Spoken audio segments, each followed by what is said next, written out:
attention, everybody! Wow. Saya nak dengar suara Iwan Pucung ni.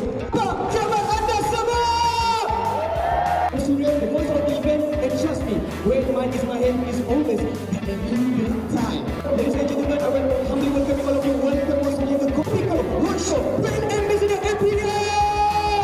Right here at Iwan Pucung. Tuan-tuan dan puan-puan yang berada di tingkat atas, wherever you are, you my voice, come down here, join us, come over here at Kopiko Roadshow. Kita ada special events kita, iaitu Brand Ambassador Empire Kopiko. Siapa dia? Tak kuat, siapa Brand Ambassador Kopiko?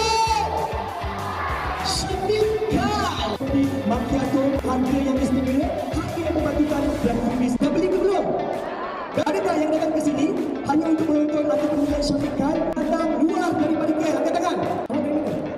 Sembang, tak cukup jauh lagi. Yang ada dekat atas, come join us because kita ada aktiviti yang akan berada di atas pentas ini. Agaknya santai, ini dulu je, santai kan? Hari ini anda berpeluang untuk bertemu dengan syafikan di depan mata anda dengan lebih jelas. Mungkin dapat bergambar dan juga mungkin dapat berdamping dengan dia di atas pentas ini untuk aktiviti